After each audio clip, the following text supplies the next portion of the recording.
meaningful dialogue. We believe that everyone has something unique to bring to these political, economic, social, and cultural conversations, and we don't shy away from the hard conversations about current events.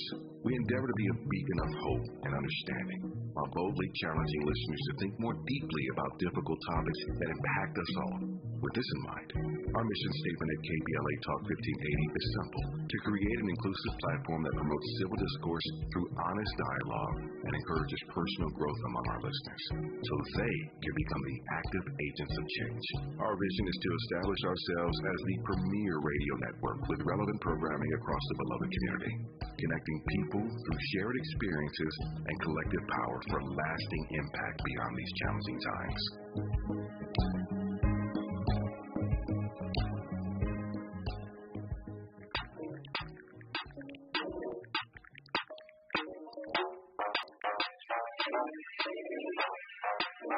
You can get anything you want.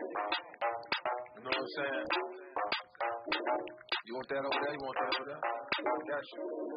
I was up late night balling, counting up 100 by the thousand. I was up late night balling, counting up 100 by the thousand. I was up late night balling, counting up 100 by the thousand. I was up late night balling, counting up 100 by the thousand. Got that? Shout out to Andy, always keeping us lit on the playlist, bringing in the vibes. It's a Monday night, keeping us going. You are locked into RSVP with Jill Munroe here on KBLA Talk 1580. We are in hour 2. We have much to talk about. We're still going to talk about Dwayne Wade and his dedication to his father at the Hall of Fame ceremony. We're going to talk a little bit about Clarence Avant with our special guest, Damon Haley. I believe that is someone that has influenced you in some form or fashion, or respect his journey. No? Who? Clarence Avant. Oh, yeah. Little known fact. My first wife was his assistant back in the day. Okay. And so, but I never met him. Excuse me. I only shook his hand once. And so, obviously, he's a guy that I knew wielded a lot of power from just hearing, Angela talk about him, right? And then you go a little bit further and you hear just all these people. And then I did see the Black Godfather. And so, yeah, the biggest thing, he helped people in the industry get better, because we know we used to get robbed. Right. And he was a guy who helped you not get maybe robbed as much, if not at all.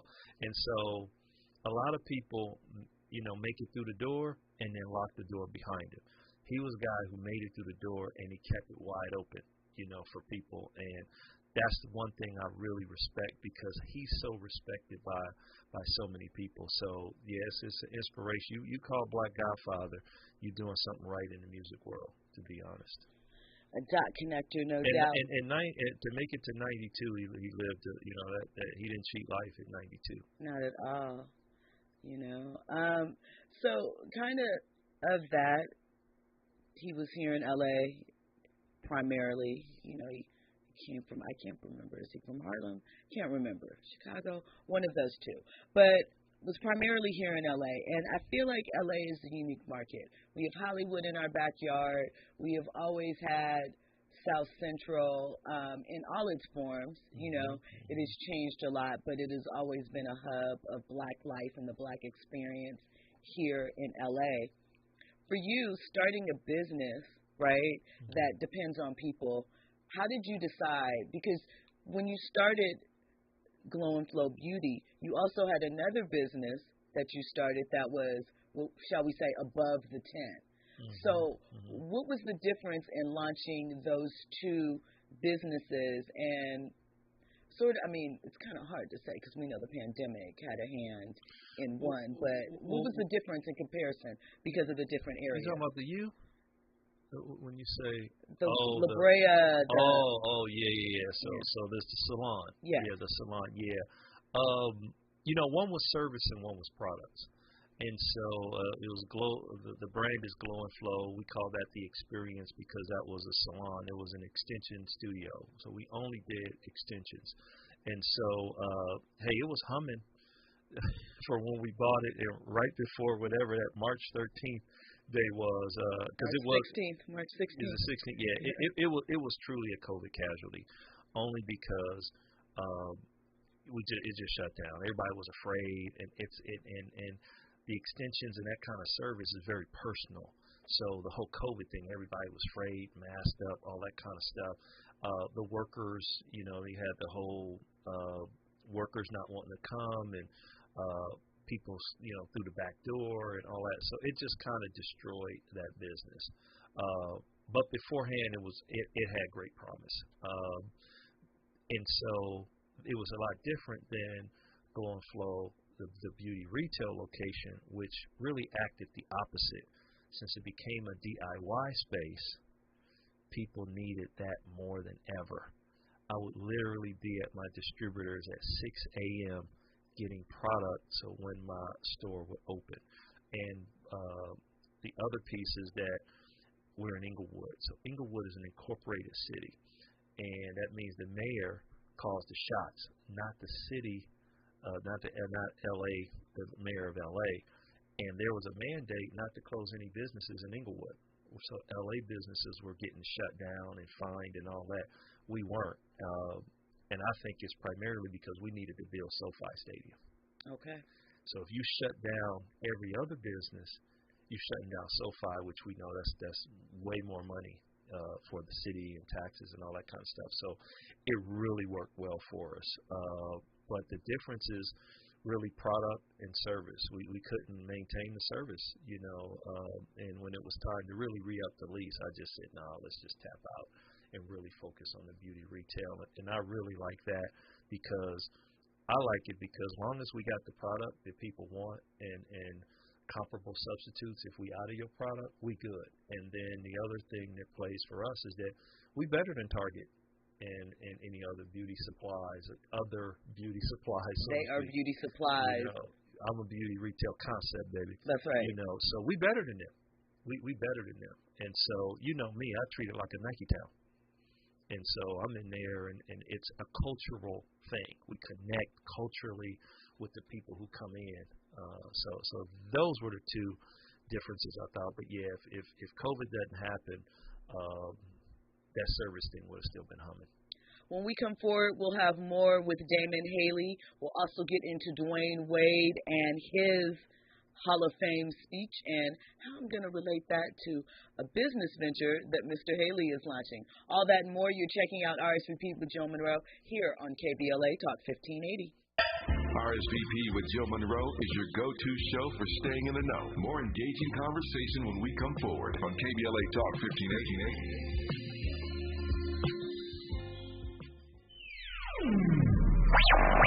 All I need is one mic. With a KBLA Talk 1580 editorial, I'm Tavis Smiley. As black folk, we know how to face tragedy and not fall into despair. And yet sometimes the points of pain are felt so acutely, especially when we know full well that we're being treated unfairly by our so-called justice system that at times appears to be anything but just. After more than 30 years of public service, Mark Rudy Thomas is set to be sentenced on Monday, August 21st, for his conviction on bribery and conspiracy in a federal corruption trial. As you well know, Rudy Thomas was found not guilty on 12 of the 19 counts the feds brought against him. This is not your typical corruption case. No lavish trips, no victim, no cash in a brown bag or stashed away in a freezer, no illegal contributions from a wealthy donor, no money received by the accused, no use of taxpayer dollars. There is therefore no need to incarcerate Ridley Thomas to protect the community. Indeed, the probation department has recommended a mere 18-month sentence. But the feds, they want MRT to serve 6 years. 6 years. How is that fair? This happens far too often to defendants who just happen to look a lot like you and me. First, they target you. Then they overcharge you. Then they fight to keep certain folks off the jury. Then they spend millions of your tax dollars prosecuting a victimless $100,000 criminal allegation. Then, typically, they win, and why shouldn't they? In reality, No case of United States government against you is really a fair trial, if you feel me. Then, after they win, they ask for a sentence of more than 3 times what the probation department is recommending. Again, I read the federal government's summary document regarding the sentencing of MRT, and the charged language they use is both revealing and despicable. You can clearly see their disdain for the constituent community, for the black clergy who have stood with MRT, and mostly for MRT, daring to exercise his constitutional right to even go to trial to defend himself. The feds demanding a 6-year sentence in this case is their way of punishing an uppity Negro who dared to fight back.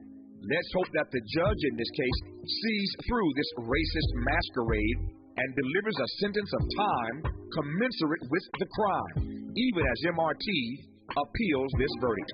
There are no good times to be black in America, and sometimes are worse than others. For KBLA Talk 1580, I'm Tavis Smiley. We welcome your comments.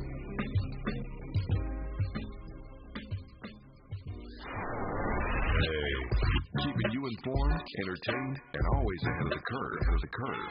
This is RSVP with Jill Munroe on KBLA Talk 1580. It's Jill Munroe. You are locked in to RSVP with Jill Munroe here on KBLA Talk 1580. I am joined by my guest, entrepreneur, author, all-around bad guy, Mr. Damon Haley. Yes, baby. I have a couple of rapid-fire questions for you and scenarios set up that I kind of want to go through. Shoot your best shot, kind of baby. looking at the order, trying to figure out which one I want to start with. I think I'll start here, though. Your wife, Diane, as we discussed, is a force in her own right, right? There have been periods of time when you have helped her with her business and taken a step back from yours. What has the experience been like being with a woman that is, you know, powerful in her own right, and maybe the area or the arena that she plays in, they don't understand who you are and the things that you have created, and so they may interact with you differently. How is that experience dealing with, you know, a working power couple? Yeah, there are times when I'm Mr. Valentine. You know, people say, "Excuse me, Mr. Valentine." I'm like, "Who are you talking to?" You know, kind of thing. But I'm cool with it. You know, I'm comfortable like in her space, because her space, like I have my space, she has her space, and then there's spaces that we share together. And so when she's doing her luxury thing, or when she's doing the wedding design component and all that kind of stuff, I am a expert at what I do. I manage the finances. That's what I do.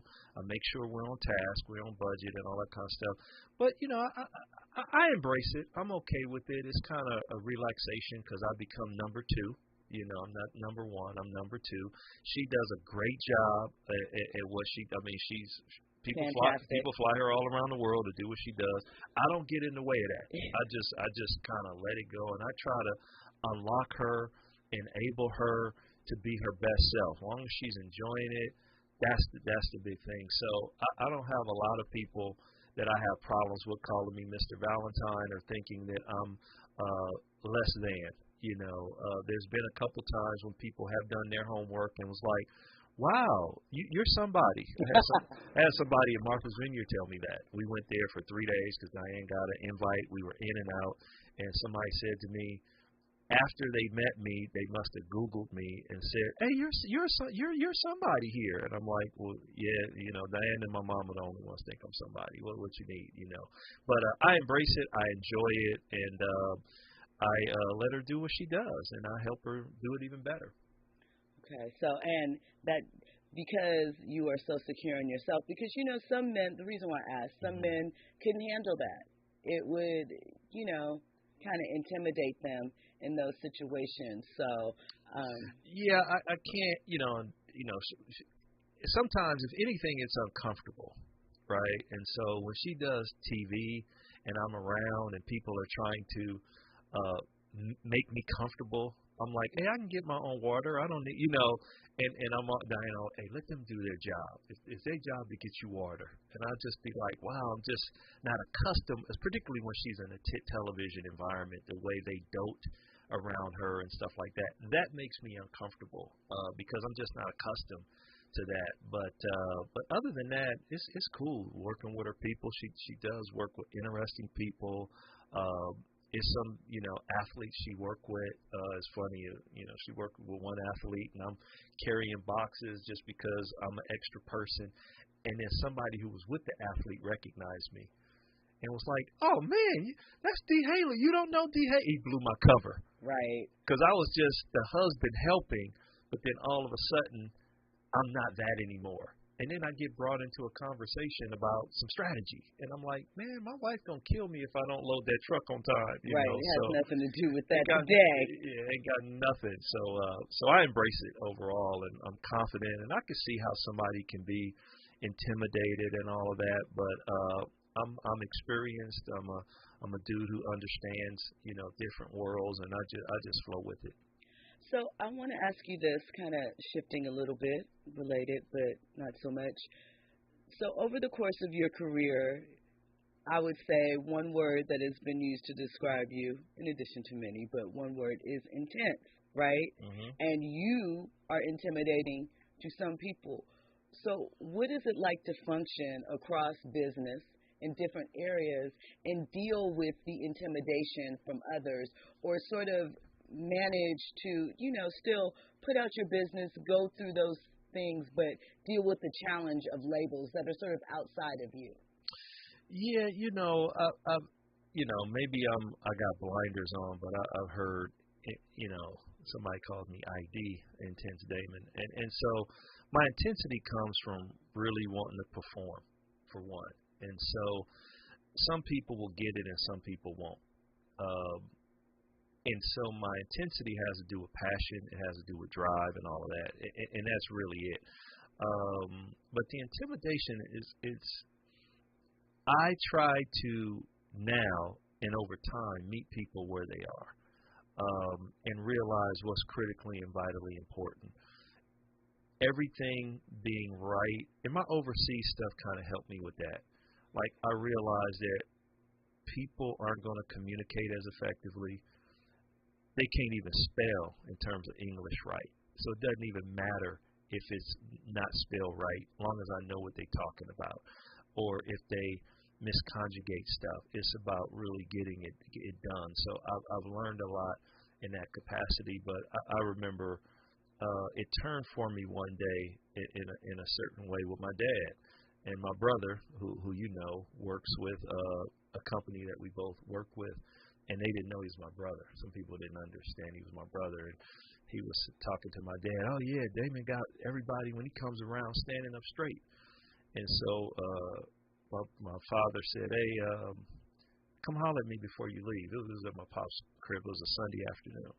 And so my father says, what's this stuff so-and-so's talking about? And I was just, this, that, or the other. And he kind of shook his head and he said, hey, man, you've been like that for a long time. You used to have the elementary school teachers on alert. And so he was telling me things about who I was. And so I do think part of it is who I am. And I mentioned the wash house and all that kind of stuff, and what I say to your guy Andy, lunch money and all that. So once again, that's fighting intimidation. So I grew up in an environment where I could not be intimidated. Right. So a lot of that, I think, and not to mention, I got 3 brothers and grew up with a dad. And my dad was 6'3" and taught me not to be scared. So some people that haven't been around a man, like, or I don't know what the political term is, a man's man or something like that, has to understand that it's not that I'm trying to intimidate you. It's just that I'm standing ground. And I believe what I believe in. I'm passionate. I got drive. And if you rolling with me, baby, we rolling. And so I'm better at that as I get older because I don't want people to be intimidated by me. I don't want barriers between me and other people.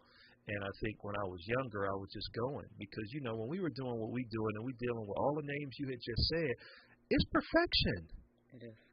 And so other people think that it's pleasure, but for me it was work. All those Saturdays that I worked. Saturdays at Venice Beach. Other people were just having a Saturday.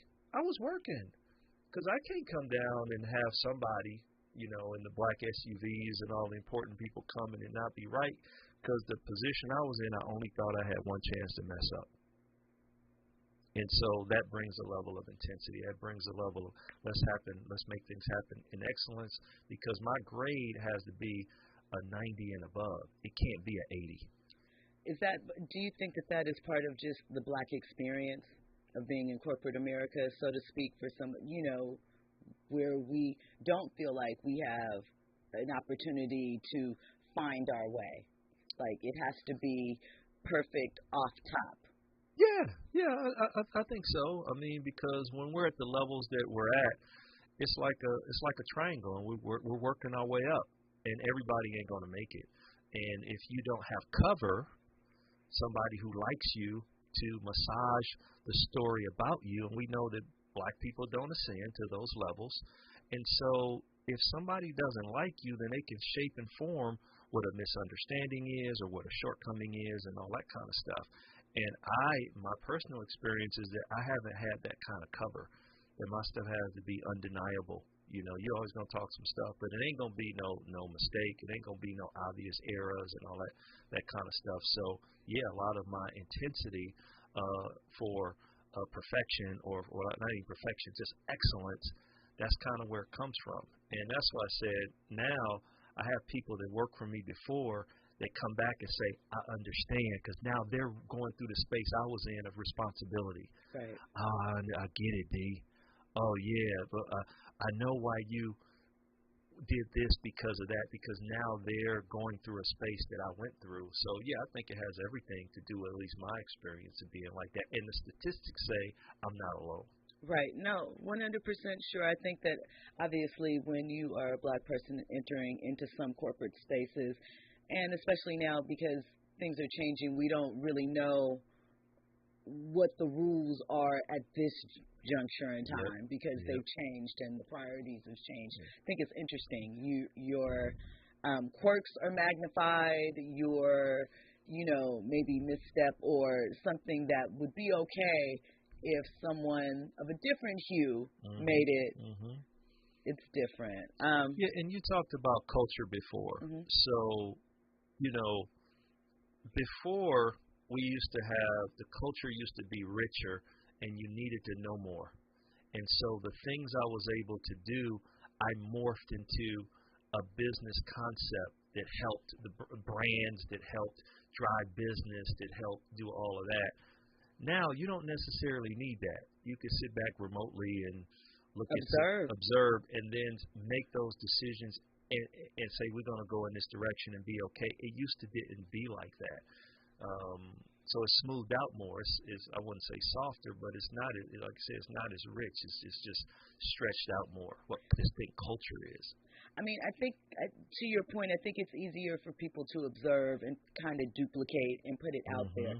But I do think it's kind of like, whipped cream or a puff. Like, the difference between whipped cream icing and buttercream, for lack of using that comparison. Buttercream's more rich. The whipped cream icing is a little light, a little fluffier. Kind of seems the same, but not the same, deep down inside of that. And when we were doing it, because the masses didn't understand it, they would not understand a gang of people versus a gang. Yeah. And so I had to do a lot of education just to get people to understand the value that was being delivered. And so, once again, that took a lot more to do that no one else could have delivered, that was outside of that culture. Like I said, now it's a little easier. So, well, kind of along those terms, we talk a lot about business, and we have a lot of expectations for our current celebrities or even athletes that they should be business entities. They should create a business, invest, start things off. We applaud any business venture that they launch, even if they're not logical. And I'm going someplace with this. I'm leading to this. Okay. So Lonzo Ball, we know, might be dealing with a career-ending injuries, right? Mm-hmm. And a lot of the speculation leads back to the footwear that he wore earlier in his career with the Lakers. We know his dad started, Andy is back there laughing because I bring this up every once in a while about LeVar Ball.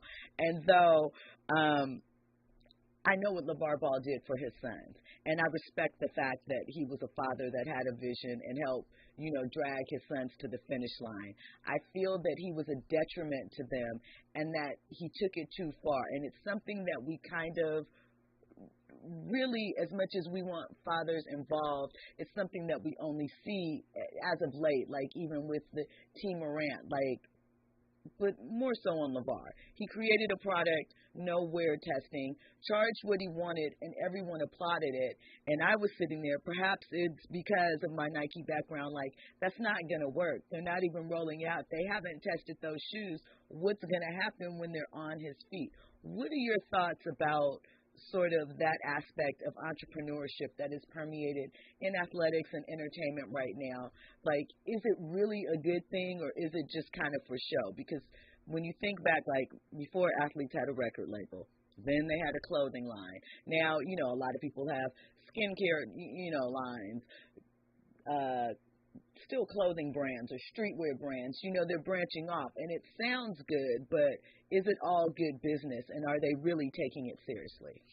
I think it's a case-by-case base, to be honest. I think that they all aren't taking it serious because they don't have the time, effort, energy, or expertise to even do it. I mean, as great as LeBron is doing, LeBron's job, I don't know his latest job, but I used to always say he's a parade maker. Okay. Yep. Period. Kobe's job. We missed it, but he's a parade maker. That's anything less than from that type of star.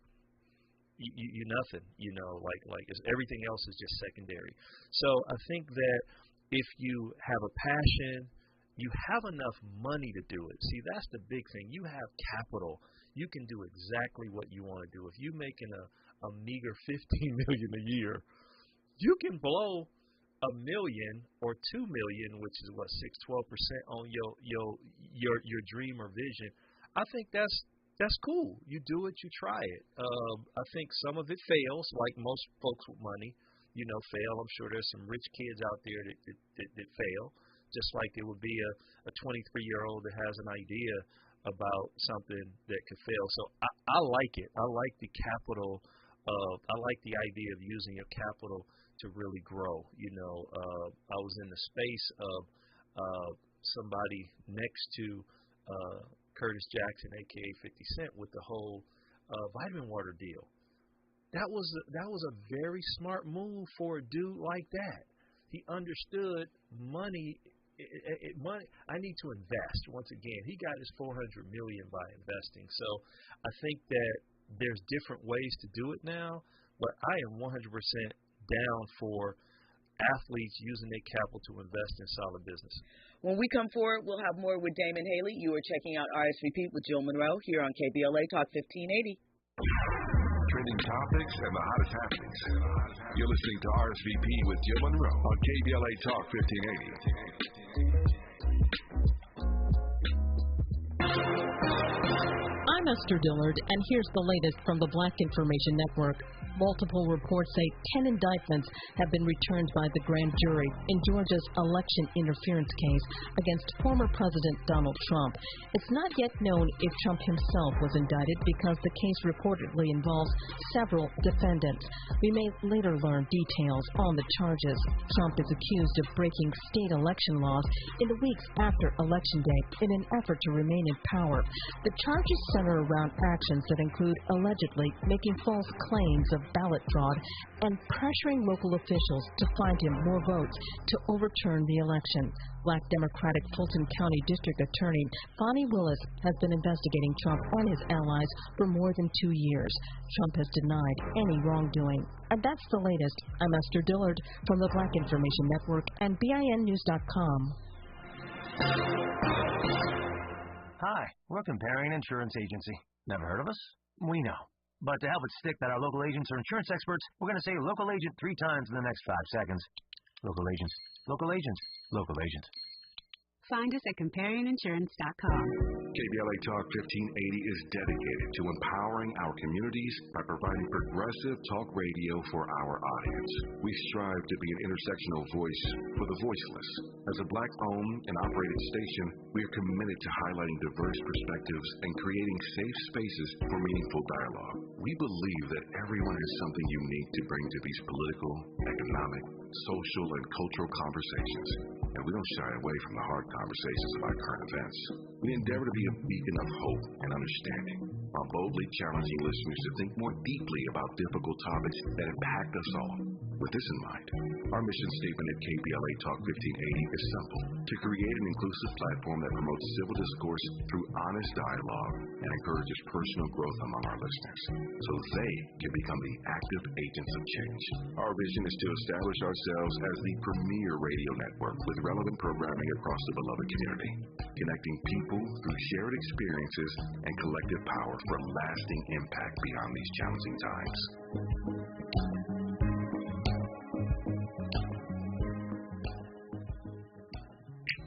For all of us, this generation and the next, there is simply no place in our lives for litter. And yet, it's everywhere we look. And unfortunately, it does belong to all of us. So, let's come together and create a litter-free, clean California, once and for all. Remember to properly dispose of your trash and recycling. Secure truckloads with tarps to keep debris from flying out. Take pride in your community by organizing a cleanup event.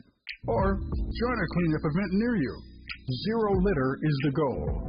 Join us at cleanca.com. That's cleanca.com. Let's do it. Together. Brought to you by Caltrans. cleanca.com.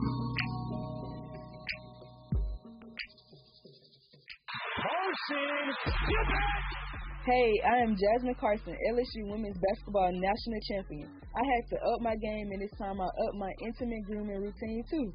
Venus for pubic hair and skin is the only razor and regimen specifically designed. Made for people who make things happen, like me. I'm Sam, founder and CEO of Manifest, a product design company that makes everyday products designed smarter. I get 2.5% cash back on purchases of $5,000 or more, plus unlimited 2% cash back on all other purchases, which helps us make more smart ideas into a brilliant reality. The Inc. Business Premier Card. Learn more at chase.com/business premier. Chase for business. Make more of what's yours. Real business owner compensated for their participation. Account subject to credit approval. Restrictions and limitations apply. Cards are issued by JPMorgan Chase Bank. Any member FDIC.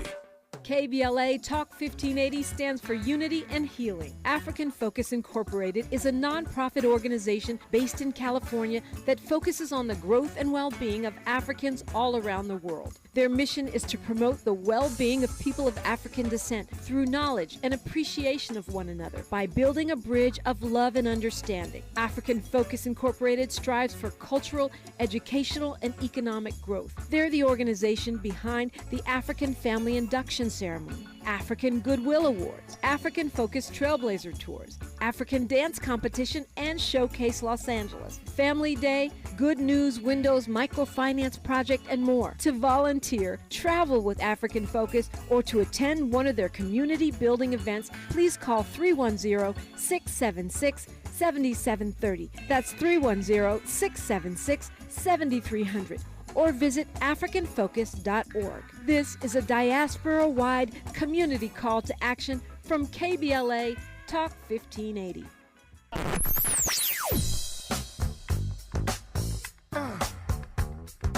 This is KBLA Talk 1580.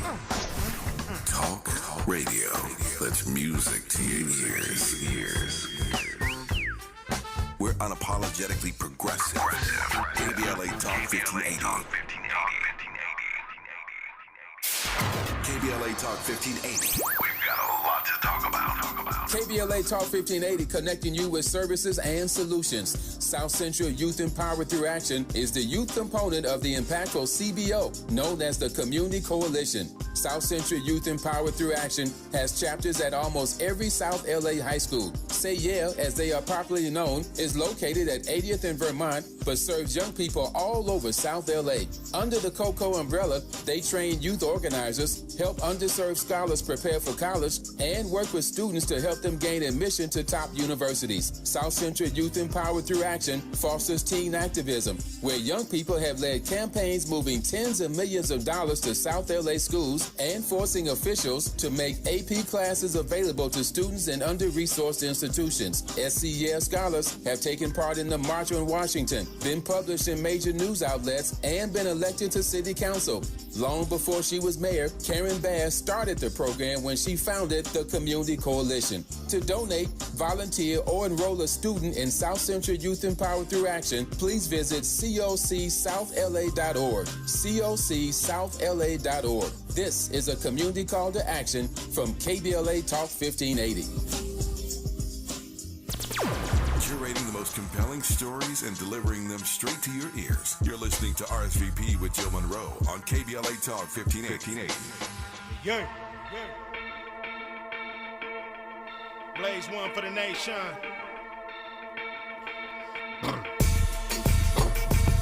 I got lyrics that wake up spirits. They show me how to make big hits and spin digits. Can you dig it? You fed, you did. See red, my leg, your head. I fled like this. Welcome forward. You are locked into RSVP with Jill Munroe here on KBLA Talk 1580. This is the show where we talk headlines, trending topics across entertainment, sports, lifestyle, and culture. My guest tonight is Damon Haley. He is an entrepreneur, has worked with some iconic brands, Nike, HBO, Frito-Lay, Nickelodeon, with some of our favorite figures across entertainment and sports. Name dropping a couple: Kobe, Magic, Michael, LeBron. Okay, there's more from there. His wife is also.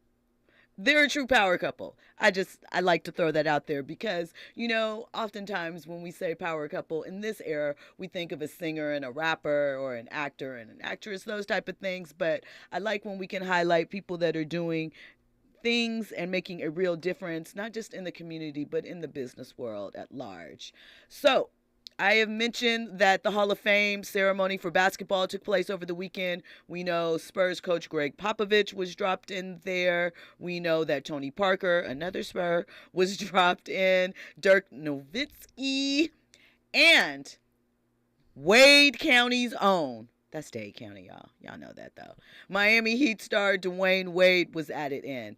There has been a lot of conversation over the past few years about Dwayne Wade as a father, and we've seen all aspects of that conversation, from his divorce and custody battle with his ex-wife to his decision to support his daughter, Zaya, who is trans, and also, Break Baby and whether or not he is involved in that child's life. But during his Hall of Fame speech, he spoke about his father and the impact that his father made on his life.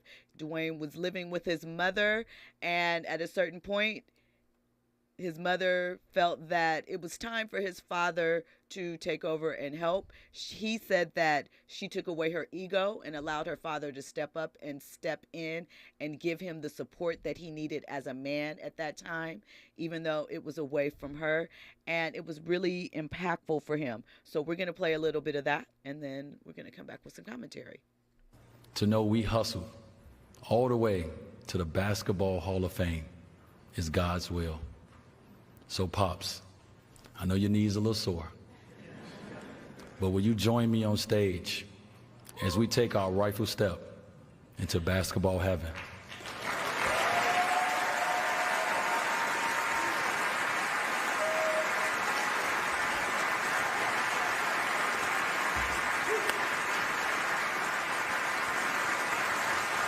This one right here, this one is for my father. I love you. and I'm thankful for you. I love you too, man.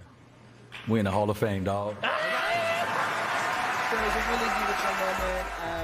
The longer version, as I said, contained, Dwayne's commentary on his father and just how impactful that was. And I feel as though that upbringing, that situation that he experienced, shaped who he is as a father. And we have a lot of conversations now about, the overcorrection of parenting, where we are with this current crop of whether it's young athletes or young men in general. And Damon, I want to talk to you a little bit about what you see with young men, because you not only have worked with NIL projects, you've worked with obviously college players and high school players. You are putting together a product that will help young men with grooming and hygiene, something that we don't often discuss.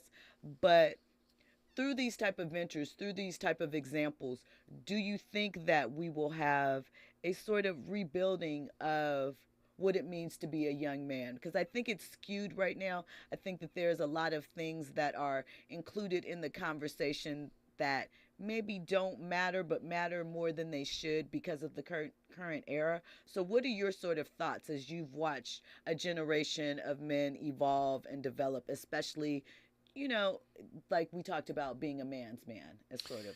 Yeah, I think boys need to be touched by men, period. Back in the day when we used to do that Nike stuff and I used to bring barbers in, part of why I did it is because a boy might not be touched by another man. Just to have somebody grooming you, just have somebody there talking to you, engaging you, I think is important. There's a stat out there that says whatever the measurement of success is, that a single dad has the same level of success with that kid as a mother and father. It's really just a mother only, and it could be economic, a number of reasons why that kid doesn't achieve success. And so I think there's a place in this world, in this time where we at in 2023, where we have to create opportunities for boys to be connected to men. Sports programs in parks have gone away, which means that men tend to come together around sports, their son's sports. That park thing goes away, or Boys and Girls Club and all of that togetherness doesn't happen. There's no coaching.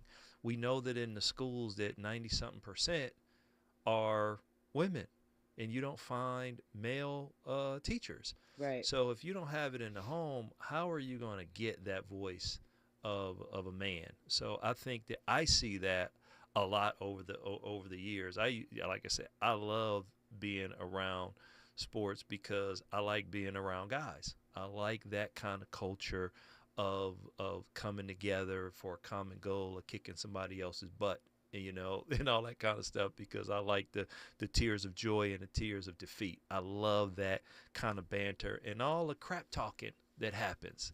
And so once again, I can talk crap to a young dude and it'll break him up. I can't tease my oldest grandson.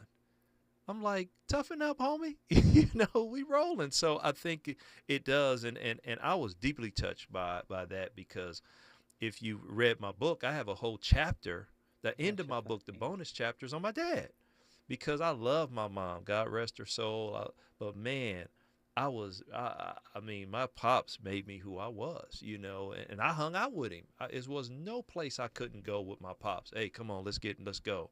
Boom. I had a different type of relationship, and it shaped who I am and how I deal with men and how I deal with being a man. And I do think that Dwayne Wade, he's a leader.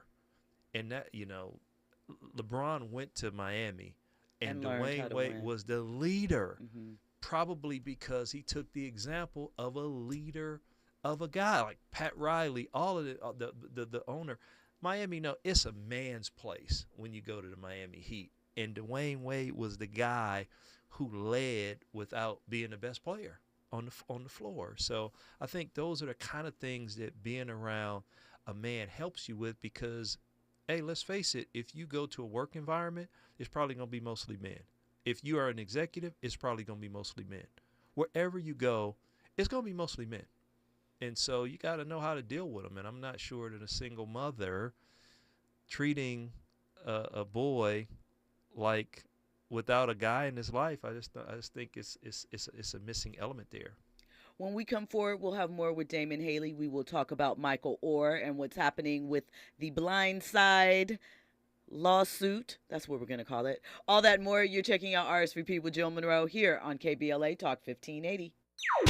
Infusing a sense of fun and entertainment in every episode. You're listening to RSVP with Jill Munroe on KBLA Talk 1580. More when we come forward.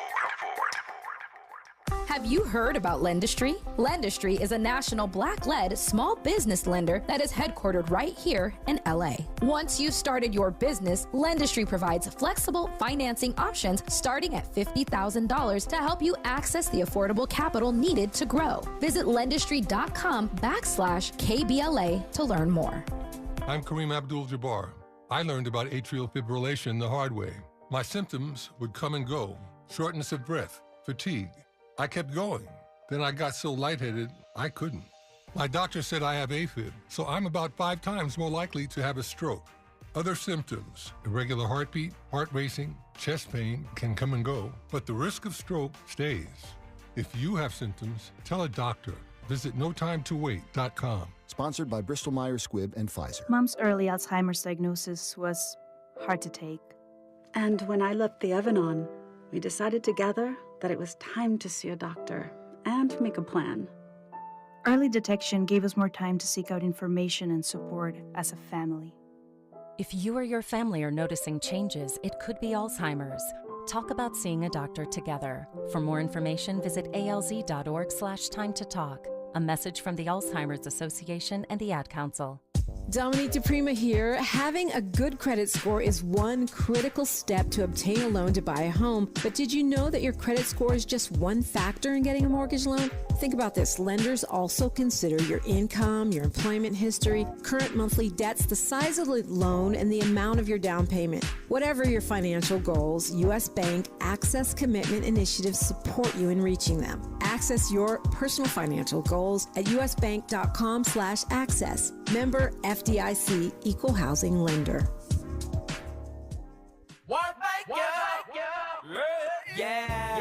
The California Crusader newspaper would like to thank all of our subscribers for their support throughout the years, proudly serving the South Los Angeles and South Bay areas for more than 40 years. The California Crusader is a multicultural, black-owned, adjudicated newspaper that focuses on providing newsworthy information to the people in our community. We're constantly looking for ways to assist businesses in our community to connect with our subscribers. We provide low-cost, effective ways to promote your business with our reasonable and affordable advertising rates. You can participate by suggesting, sharing, and submitting your stories on the California Crusader newspaper Community Share Facebook group page, or visit our website at cal-cruise-news.com. That's calcruisenews.com. Then click on the Submit Now button located on the top right corner of the homepage, or text CCN to 42828. Again, text CCN to 42828. The California Crusader newspaper, working together to build a better community for our future. Subscribe today. Now back to more captivating conversation on RSVP with Jill Munroe. Hey, it's Jill Munroe. You are locked into RSVP with Jill Munroe here on KBLA Talk 1580. Now, if you have checked out the film The Blind Side, you know, Sandra Bullock won an Oscar for it. It was about a black eventual NFL player, football player, high school. His name was Michael Oher. And he was adopted, again, air quotes, by a white family that were boosters connected to the college that he eventually went to. And it turns out that he's recently discovered he wasn't legally adopted by them. They had a conservatorship that he also signed over all of his likeness rights, as well as contract negotiations, to the individuals who adopted him. Again, he was over 18 when this took place as well. And, you know, he made no money from the Blind Side film. They were paid, though. So were his adopted sisters and brothers. So, you know, he's at this point now where he's retired, he's married. There was even a scene in the film that I've seen this clip floating around social media where there was a black woman talking to him, saying to him, you know, there are rumors that there are several white boosters from various schools that are doing this. They take in a black child that they feel has potential and pour into him, using their money to manipulate them to go to a school of their choice and to cash in on it. And so it was reenacted. So we can't say that those conversations probably didn't happen at the time, but he was young. He didn't know. And he basically was conned out of his likeness rights, the ability to negotiate deals for himself, and proceeds from the film.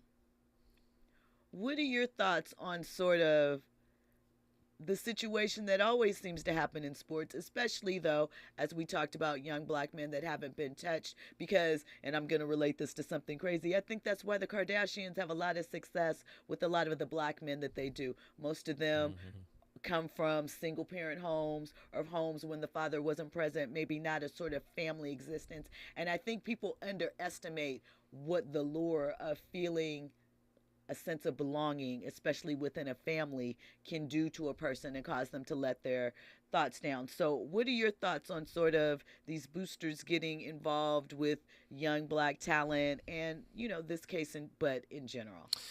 Yeah, you know, just one, I've never seen The Blind Side. Neither have I. I refuse. I know the story. And if you are white older, savior movies. My father would not let me watch White Shadow. Really? So, Robert Lee, that was part of his rules of order. Oh yeah. I loved The White Shadow. Pops wasn't going for that. I understand. He was like that. And matter of fact, he didn't even like me watching Miami Vice because Tubbs never came up with right answers. Okay. And what does it say? What should we do? You know, Pops was he was thinking like that, you know. Crockett have all the glory. Crockett got all the women, got everything. And Pops was like, why are you watching that? He wouldn't say turn it off, but boy, he'd make me feel bad on a Friday watching that thing. And so I think that in my journey of being around athletics, have seen tons of people outside of our community and inside of our community take advantage of black athletic talent, mostly football and basketball. And so I think it is a travesty. I think it's because we have a lot of fatherless homes and we aren't provided access to really high levels of leveraging ourselves. So if you think about boosters, well, you have to know how colleges work in order to even get the money out of a booster. And I knew a lot of black people that did the same thing, you know, just people in general.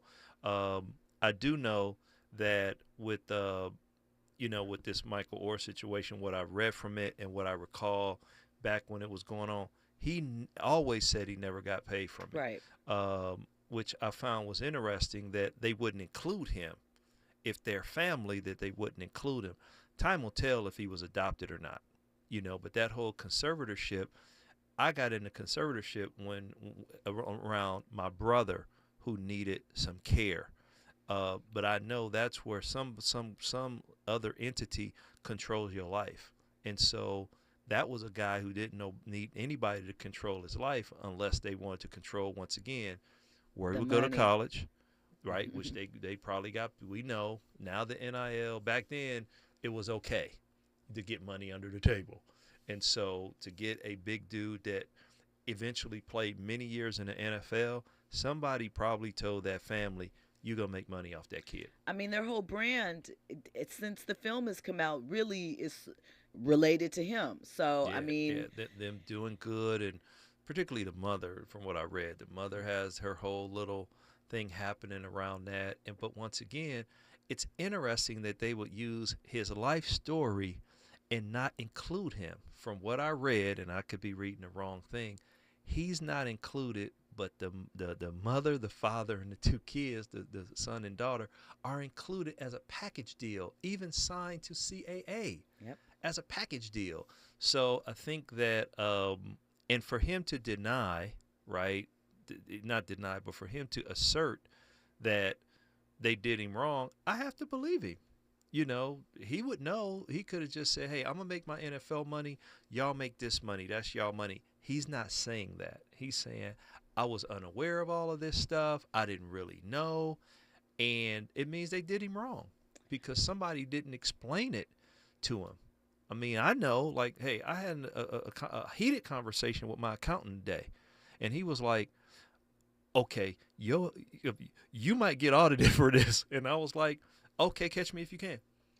And so, but he was telling me that in making me make the decision, they didn't have that kind of conversation. When you talk about an 18-year-old child, an 18-year-old man that's making life decisions to go, and you accept that scholarship is a job. A college scholarship is a job because they basically saying, especially with the Power 5, like Ole Miss, I think it was. Yes, that's SEC football. That's your job. You ain't no student. They breathe, live, eat. Your football is from 1 o'clock during the day to whenever, all that kind of stuff. And I've been around sports to know you playing at a Power 5, that's your job. If you get a degree, if you're lucky, maybe, So he said they did him wrong. I think they did him. He says they did him wrong. I can say they didn't do him right. Absolutely. DJ Black 909 says, I'm so upset that this is happening to Michael Oher, but black people have been screaming about how bleep this story is for years, and I'm not surprised to learn it was all a scam. Totally straight up, obviously, just like all white savior narratives are a scam. So he's pretty upset about that. When we come forward, we will make sure that we get all the deets on where we can find Damon Haley and all of his projects and get into a little bit more with Slay Hair. We're also going to talk a little bit about, listen, Sierra has commentary on Black Twitter and them always weighing in on her relationship. And if there's time, we're going to talk about Run DMC and their final performance as hip-hop icons. So we're going to get into a little bit of their history and why I feel that they, should be a little bit more revered than what they are. They've gotten their flowers. I won't say that they haven't, but I think that it bears repeating some of the accomplishments and firsts that they have gone through because, listen, they gave their last performance in hip-hop, allegedly. So, it's iconic. And we're going to talk a little bit about some of the celebrations over the weekend for the 50 years of hip-hop, the 50th anniversary. All that and more. You are listening to RSVP with Jill Munroe here on KBLA Talk 1580. Straight legit. Why niggas like that, he just sick. I push rhymes like way. I push rhymes like way. I push rhymes like way. I push rhymes like way. I push rhymes like way. I push rhymes like way. I push rhymes like way. I push rhymes like way. I hold zone like a Coleon. No more f***ing with that homegrown.